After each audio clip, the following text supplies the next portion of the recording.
더 도대체 왜 그럼 부처님은 정견으로 시작했을까?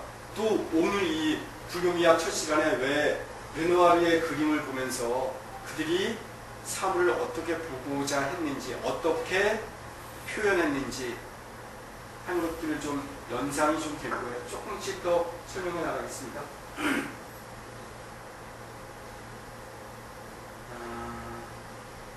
활정도의 첫 번째는 요가 시스템과 전혀 다르게 시작해요. 요가는 하지 마라, 해라, 잘 앉아있어라, 호흡 조절해라, 집중해라 이러면서 본격적인 명상을 쭉 설명했죠. 근데 부처님께서는 이런 방법이 가지고 있는 오류들, 다시 말해서 아사나에 집중하다 보면 그것을 가지고 잘했다 못했다는 시비분별에 빠질 수도 있고요. 또는 야마와 니야마, 내가 일상에서 어떤 삶을 잘 살았다 아니다는 것 때문에 시비가 일어나서 잘 들어가지 못해요. 또 이런 시비들이 우리의 의식을 혼동스럽게 할 수도 있어요.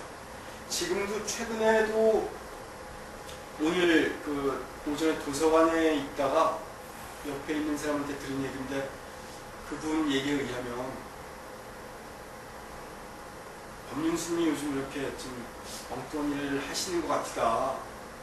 정치 뉴스에 이렇게 요즘 자주 나왔다네요, 법륜스님이. 사회적인 일을 이렇게 할 수도 있죠. 근데 법륜스님이 그럼 어떤 입장을 가지셨대? 그랬더니 법륜스님이 요즘 안철수 편을 이렇게 들고 있다고. 그래서 안철수가 대권 나가면 이제 이런 식의 얘기를 쭉 푸는 거예요.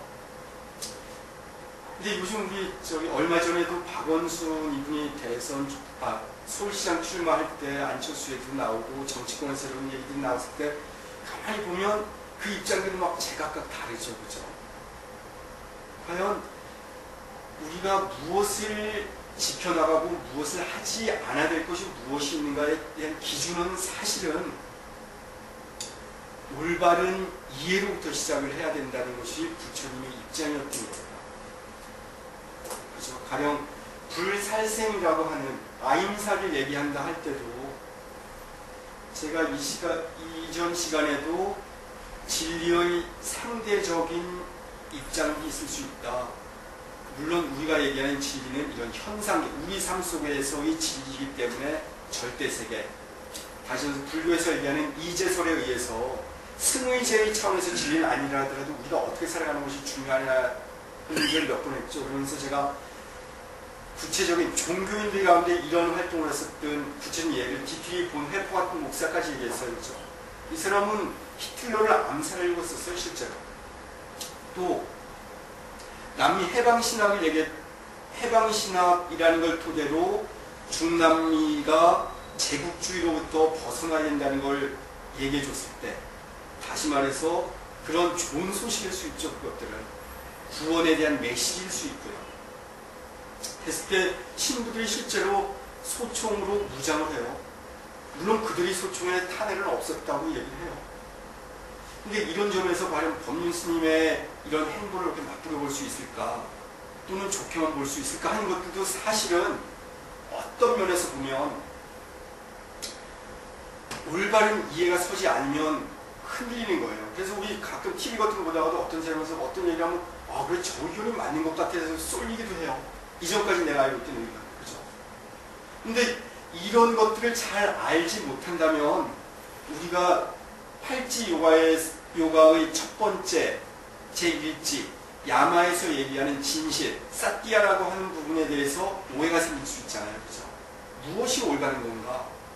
그리고 거짓말하지 않아야 된다는, 망령된 말을 하지 않아야 된다는 차원에서, 그렇다면 어떤 모순에 빠질 수 있기 때문에 부처님은 정견으로부터 시작한 거예요. 이 정견의 발견은, 정견이라고 하는 시스템을 만들어내신 거는 부처님은 스스로 수행을 오랫동안 하시다가 전통적으로 내려온 수행 방법이 잘못됐다는 자각이 있으셨기 때문에 이런 얘기를 하는 거예요. 그래서 그 당시 수행자들에게 정견이 되지 못한다면 끝없는 미망 속에 살아갈 수 있다라고 얘기해 주는 거죠. 그래서 이 점은 불교의 인식 논리학에서도 무척 중요하게 쳐져요. 그래서 인도의 인식 논리학과 불교 인식 논리학은 아주 다른 거였어요. 가령 어떤 차이가 있느냐면 정견 얘기하면서 불교 인식론 얘기를 설명 주는 얘기를 이렇게 들어가면 자꾸 재미가 없어지는데, 그죠? 요것만 설명 좀 해드리고, 이것들은 우리 일상에서도 자주 나오는 문제들일 수 있었어요. 왜냐하면 이런 비유들이 가끔 우리에게 말장난처럼 들려지기도 하고 아주 묘한 수행을 향한 묘한 열정을 불러일으키고 주기도 하는 거였거든요. 바른 인식 수단이 뭐냐? 인식 수단을 얘기하거든요. 이 인식 수단을 산스크리트 말로 얘기할 때는 뿌라마나라고 얘기를 해요. 이 인식 수단이 제가 산스크리트를 잘 뿌라마나 이 인식 수단을 통해서 우리는 인식 수단이라고 하는 것들은 쉽게 생각하면 내가 사물을 본다 그럴 때는 색을 통해서 보는 거죠. 소리를 들을 때는 성이 있어요. 그죠? 뭐 듣는 거는. 그리고 이 듣는 감각기관은 귀예요. 그죠?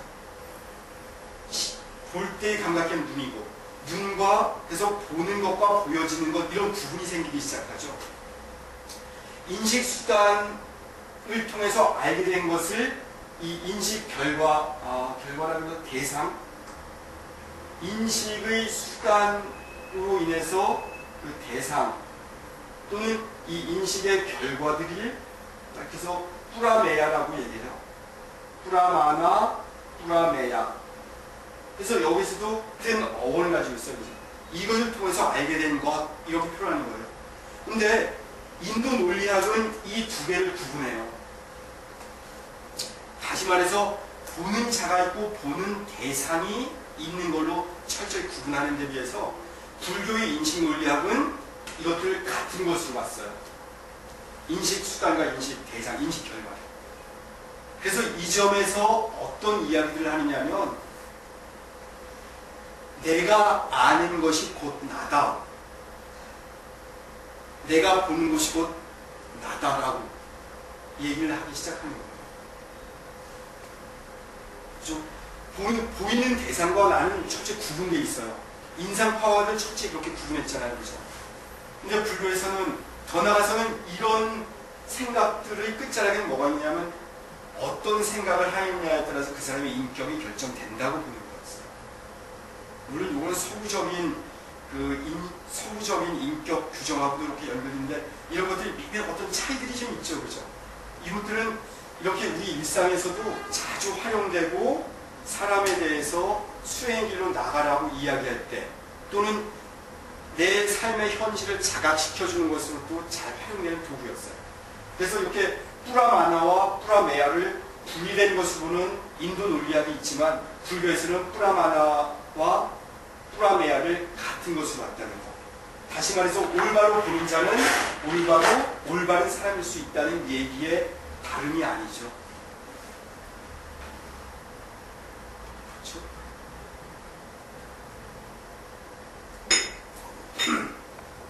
그래서 이 불교 수행에서는 이런 정견을 그래서 무척 그렇게 중요하게 여기는 거예요. 왜냐하면 이 정견에서부터 바로 무명이라고 하는 것이 12연기를 할 때 무명이라고 하는 걸 얘기해 주는 거거든요.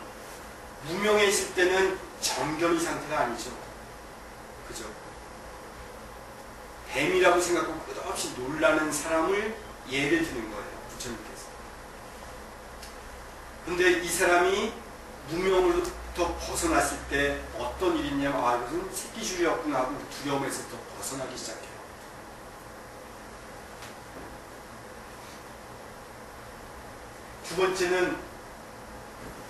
두 번째 팔정도의 길은 정사, 바른 생각, 정사유. 이것들의 정확한 뜻은 원래는 바른 결심으로 보는 것이 올바른 듯해요. 그리고 저도 고민을 많이 봤는데 티만 페터라고 하는 사람 제가 얘기했죠. 그리고 이 세미에서도 읽어볼 만한 책 중에 하나로 초기 불교의 이념, 초기 불교의 명상과 실천, 초기 불교의 이념과 실천, 명상과 실천과 이런 책이 있었죠. 저기 성법스님이 주위에 많이 보내줬던 책 중에 한 권인데 좀 이렇게 문장이 아주 생각해가면서 읽어야 될 책이라고 알려져 있고, 또 그 책에 대한 번역이 혹자들에 의해서는, 특히 공부를 많이 한 사람들에 의해서는 제대로 번역이 덜 된 듯 하다고 얘기를 해요. 근데 기회가 되면 이 킬만 페터가 쓴 초기 불교의 이념과 실천이라고 하는 책 기회에 한번 책장 넘기면 이 내용 거의 그대로 실어놨어요. 그래서 저도 킬만 페터의 입장을 가지고 설명해 주는 거예요. 정사라고 하는 것은 이처럼 정견을 얻은 후에 어깨를 올바르게 생각하자는 것이고 바른 결심을 뜻하는 거라는 것. 자, 이거 삼마바짜, 이건 바른 말.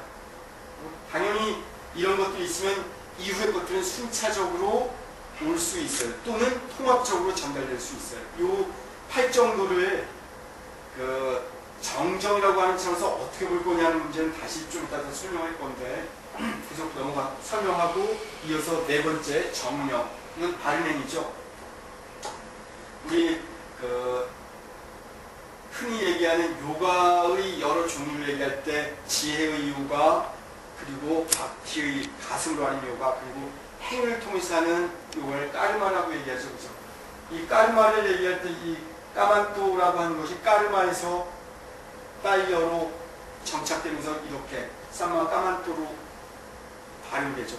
이 산스크리트어와 빨려의 큰 차이 중에 하나는 그냥 까르마 할 때 를 같은 것을 그대로 그냥 같이 발음시켜주는 경우가 많아요. 그래서 읽어보면 마치 우리 서울 표준어를 쓰는 사람에 비해서 지방 사투리를 쓰는 것 같은 차이 정도가 있어요. 그 차이는. 그런 차이 정도라고 하는 거는 2500년 전이기 때문에 훨씬 더 땅이 넓어서 좀 이런 차이를 얘기한 거지, 그 정도 차이보다 좀 심하긴 하겠죠. 그죠? 그럼 푸신가 보다. 끄셔도 돼요. 아니에요. 완전을 말이야. 완전. 좀 몸이 좀 이렇게 불편하시면 좀 기지개도 켜고 그러셔요. 이 자리에서. 아무튼 요즘 감기 같은 거 조심하고 자기 건강 관리 특히 잘하세요. 바른 생계는,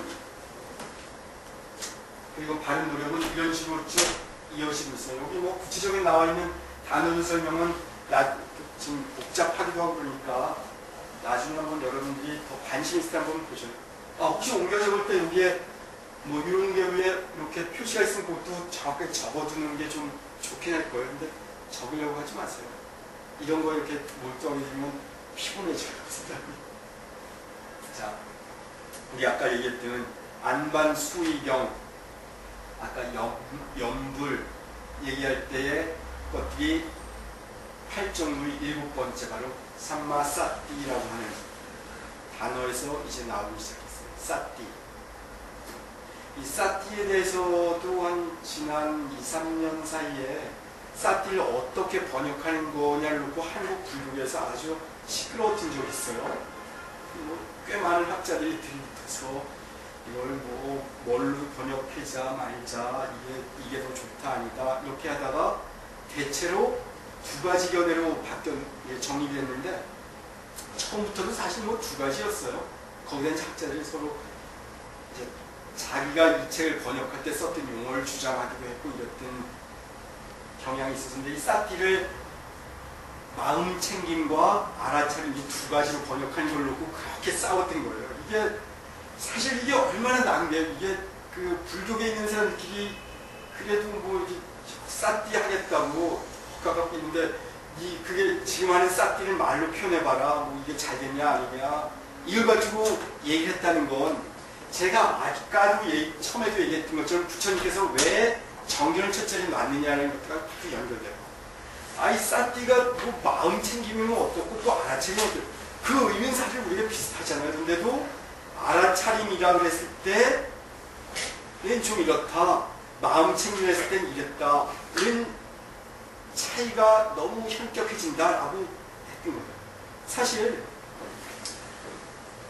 제 입장은 그 사띠를 뭐 알아차림이든 마음챙기든 저는 큰 문제를 삼지는 않아도 될 법했어요. 왜냐하면 알아차림이라 그랬을 때 알아차리는 건 누가 알아차려요?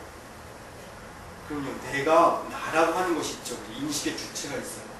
그것들은 이런 몸뚱아리에 해당되는 것이 아니는 거죠. 알아차림을 몸으로 알아차린다 이럴 수는 없잖아요. 그러면 알아차림을 주장하는 사람들에 비해서 마음챙김은 알아차림이라고 하는 건 대체로 마음이라고 하는 것이 아닌 것에 대할 수도 있었다. 다시 말해서 마음챙김은 마음에 집중하지만 알아차림은 그 바깥의 것들, 그냥 바깥의 모든 것들에 대해서도 온전히 알아차리려고 하는 경향이 있지 않았겠냐. 그냥 인상파화가들이 새로운 시각으로 삶을 보고 그리려고 했던 것처럼 새로운 인식도 들어갈 수 있다라고 얘기하는 거죠. 근데 제가 여기에서 불교 인식논리학과 인도 정통 인식논리학이 왜 차이가 가졌는지 설명하는 것이 이런 사띠에 대한 설명에서 큰 차이가 있었던 거예요. 이 불교적인 인식논리가 있었다면 이걸 가지고 더 이상 문제 삼지 않았을 거예요. 왜냐하면 인식수단이라고 하는 뿌라마나가 뿌라메야랑 다르게 보지 않았기 때문이었거든요.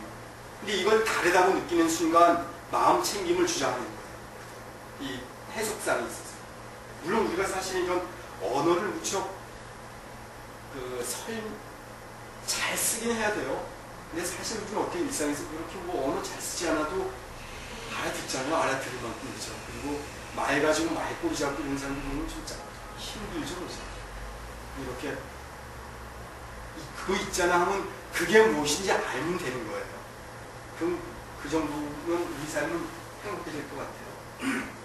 자, 이제 삼마띠에 대한 얘기에서도 부처님은 바로 이 앞에다가 삼마라고 하는 걸 붙여요. 삼약. 우리 이거 삼마라고 하는 거는 다른 뜻, 불교 여러 진원들에서도 자주 나와요. 바로 삼약, 삼보기 할 때 그 삼약도 그렇고, 아무튼 무척 자주 나오는 단어의 하나. 자, 이제 우리는 다시 또 하나의 그림을 여러분에게 보여드릴 거예요. 한번 깊이 한번 이 그림을 보면서 왜 인상파 화가들이 서구에서 이런 그림을 그리기 시작했던가, 이런 고민하기 시작했던가 한번 염두에 두어보셔야 돼요. 사실 이 동양의 전통에서는 이런 내면의 흐름에서 깊이 집중했죠. 근데 이 쉐라라고 하는 사람의 이 그림은 아마 중고등학교 때 미술 시간에 자주 나왔던 그림이에요. 그죠? 이 그림을 그렸을 때가 1884년이에요.